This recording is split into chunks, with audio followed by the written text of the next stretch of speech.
자, 여기서 그럼 두 번째 질문, 의문점.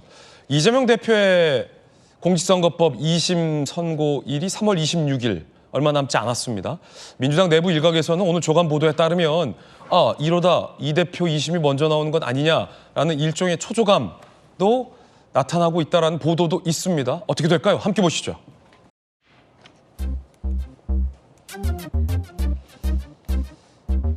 자, 13일 감사원장 검사 탄핵심판 선고가 있고요.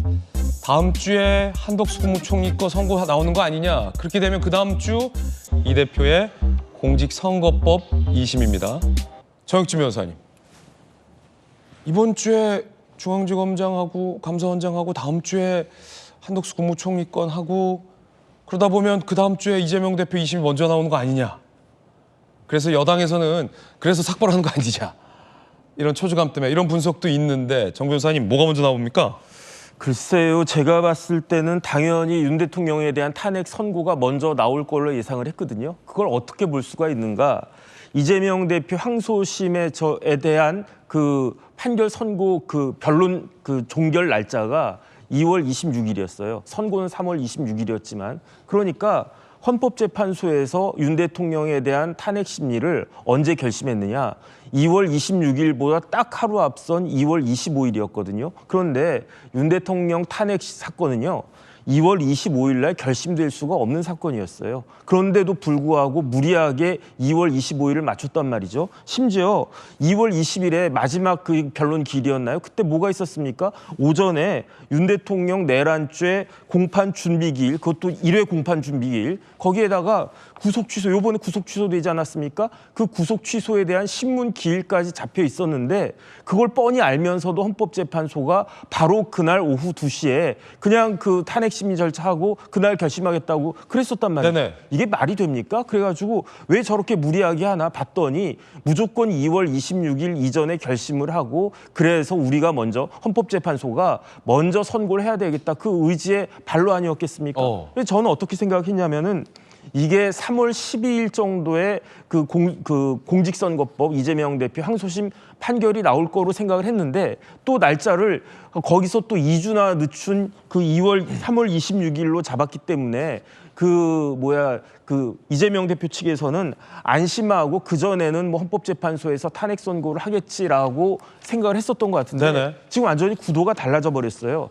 변론 종결한 다음에 헌법재판소에서 어떻게 진행을 하느냐. 평의를 합니다. 평의를 한 다음에 뭘 하냐면 평결을 해요. 평의 다음 평결. 평의는 이렇게 의논하는 거고 네. 평결은 결론을 내리는 거예요. 평결이 끝난 다음에 탄핵 선고 그 선고 기일이 딱 잡히는데 제가 알아보니까 평결에서 지금 막혀 있어요. 예. 그러니까 의논은 계속하는데 결론이 안 나는 거예요. 결론이 안 나고 있다. 그다음에 제가 봤을 때 당분간 평결 나오지 않습니다. 예. 제가 봤을 때 이번 주에 선고 나올 가능성은 제로에 수렴한다고 보고 다음 주에도 가능할까? 왜냐하면 만약에 평결이 금방 나올 것 같다라고 하면 감사원장, 중앙지검장에 대한 그 선고를 내일 하겠습니까? 대통령 선고하고 뭐 그거만 일주일 정도 늦춘다고 해가지고 누가 뭐라고 그러겠습니까? 그런데 지금 아무것도 안 하고 있는 그런 모습을 보여줄 수는 없으니까 당장 내일 감사원장과 중앙지검장에 대한 선고를 하겠다. 이것만 봐도 평결이 지금 네. 제대로 이루어지고 있는 것이 아니지 않는가. 지금 순서대로 하고 있는 게 아니지 않습니까? 순서대로 했으면 벌써 한덕수에 대한 그 탄핵 선고 벌써 나왔어야 됐고 예. 감사원장, 중앙지검장 벌써 나왔어야 됐고 법무부 장관도 벌써 나왔어야 되는데 순서대로 하는 게 아니고 원래대로 하면은 대통령이 제일 먼저 나와야 되는데 여기서 딱 막혀 있으니까 그러니까 민주당이 저렇게 조바심을 내면서 뭐 이렇게 엄한 분들 단식도 하고 엄한 분들 머리도 깎고 지금 그러고 있는 것이 아닌가. 그래서 결론이 언제 나올지 제가 봤을 때 다음 주도 쉽지 않고 그렇다라고 하면은 그 이재명 대표 항소심 선고하고 거의 비슷한 시기에 나올 수도 있지 않을까 그런 생각 듭니다. 아래 이 친명계들의 반응, 헌재는 정치적 스케줄을 고려해서는 안 된다라며 헌재의 어떤 메시지를 내기도 했는데요. 오늘 조간신문에 인터뷰된 한 친명계 의원은 이런 얘기까지 꺼내들었습니다.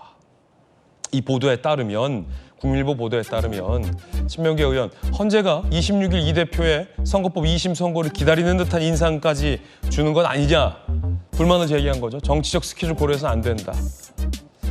헌재 심리가 길어지고 있는 상황에서 한덕수 탄핵안이 기각되면 대통령 결과 낙당할 수 없게 된다라는 얘기도 나오고 있습니다. 양태정 변호사님, 어떤 게 먼저 나올까? 다음 주도 만약에 선고 못하면 이 대표가 먼저 나와요? 어떻게 보십니까? 법률이 또 부위원장 맡고 계시잖아요. 사실 뭐 이재명 대표님의 그 공직선거법상 2심 항소심 선고기일은 사실 뭐 이 헌법재판 탄핵 심판에 이제 고려 대상이 될 수는 없죠. 그래서 뭐 그 말씀대로 해서 뭐 이게 정치적 스케줄을 고려해서는 이제 안 될 거로 보이고요. 사실 이제 12.3 비상계엄 이후로 굉장히 나라가 혼란스럽고 국민들이 이제 분열된 상태에서 계속된 이제 시위가 있는 상황에서 네. 사실 이게 헌법재판에서 이제 계속 평의가 길어지고 있는 거는 아마 제 뭐 개인적인 의견입니다만 이제 헌법재판관들이 만장일치로 공론 분열을 막기 위해서라도 만장일치로 박근혜 대통령 이제 그 탄핵 때와 마찬가지로 그런 만장일치 8대 0이라는 결과를 아마 도출하기 위해서 최대한 좀 많은 뭐 논의와 숙고가 있는 과정인 거로 보여요. 그래서 아마 제 개인적으로도 이번 주에 선고가 잡히긴 쉽진 않을 거로 보이지만 네, 그래도 더 늦춰지서는 안 될 거라고 생각을 하거든요. 왜냐하면 아마 헌법재판관 두 분의 임기가 아마 4월 초 정도면 이제 마치게 되고 그렇게 되면 정말 이제 결론이 내릴 수 없는 정말 이제 위기 상황과 혼란 상황에 빠지기 때문에 아마 이번 달 안에는 이제 선고기에 잡힐 걸로 보이고 그리고 아마 다음 주 중에는 다음 주 월요일이나 다음 주 수요일 정도에는 그래도 이제 선고기일이 잡혀서 빠른 좀 이제 이런 혼란을 수습하는 결론이 나오지 않을까 예상이 됩니다. 이제 이 정치적인 파장도 좀 고려되고 있는데 이런 거죠, 정익진 변호사님. 만약에 대통령의 선고가 늦춰지면서 그 사이에 감사원장일지 중앙재검장일지 한덕수 권한대행이랄지 이런 야당이 주도했던 탄핵이 만약에 연이어 지금까지처럼 기각되고 거기에 이재명 대표 공직선거법 2심까지 만약에 야당이 원하지 않는 결과가 나온다면 이 정치적 지형이랄까 이런 파장이 상당히 야당에게 불리하게 흘러가고 이것이 곧 대통령에 대한 어떤 선거에도 직간접적으로 영향을 준 것 아니냐. 야당 내부에 이제 모 재선 의원과 제가 통화를 했는데 이런 기류도 당 안에 있다라고도 얘기했는데 정 변호사님께서 보시기는 어떠세요? 글쎄요. 탄핵을 소추할 수 있는 권한은 국회에 있지 않습니까? 그런데 마찬가지로 그렇게 따지면은 계엄을 선포할 수 있는 권한은 대통령한테 있는 거예요. 그런데 이렇게 무더기로 30명 가까운 사람에 대해서 탄핵을 했는데 탄핵 소추를 했는데 헌법재판소에서 다 기각각하 이렇게 나오면 그게 국회가 탄핵 소추권을 제대로 사용한 겁니까? 아니면 남용한 겁니까? 마찬가지로 그렇게 따지면요. 계엄 선포권 남용했다라고 막 이렇게 이야기하지만 그건 뭐 그냥 50보 100보 아닌가? 뭐 민주당이나 대통령이나 비슷한 거 아닌가? 이런 생각을 할 수밖에 없고요. 그다음에 제가 굉장히 의미 있게 본 게 어제 그 윤 대통령 그 변호인 단에서 지금 여론 지지도 같은 것들에 대한 추세를 보냈다라고 해요. 헌법재판소에다가. 그건 뭘 의미하는 것이냐? 대통령을 탄핵하는 것은 다른 임명직 공직자들을 탄핵하는 것과는 차원이 다른 것이다. 탄핵은 헌법과 법률을 위반한 경우에 탄핵이 되는 건데 대통령은 어떤 사람입니까? 국회의원은 탄핵이 되지가 않습니다. 국회의원은 탄핵 대상에서 아예 제외가 되어 있기 때문에 탄핵되는 사람은 제일 높은 사람은 대통령이고 그다음에 뭐 시도지사 정도 탄핵이 될 수 있을까? 그런데 대통령은 임명직이 아니고 우리 국민들이 저 포함해가지고 일일이 한 표 한 표 다 찍어가지고 그게 몇 천만 표가 모여가지고 된 사람이 그렇게 해서 선출된 사람이 대통령 아니겠습니까? 만약에 지난번 박근혜 전 대통령 때처럼 대부분의 국민들이 대통령 탄핵되는 것이 맞다라고 하면 모르겠는데 지금같이 거의 절반에 가까운 국민들이 대통령 탄핵되면 안 된다라고 이야기하면 이런 부분들은 충분히 헌법재판소에서 고려되어야 되는 것이 아닌가? 저는 그런 생각도 들기 때문에 이런 점들이 지금 민주당 입장에서는 굉장히 조급한 마음이 들 수밖에 없는 그런 국면으로 완전히 국면이 바뀐 거 아닌가 그런 생각 듭니다. 네.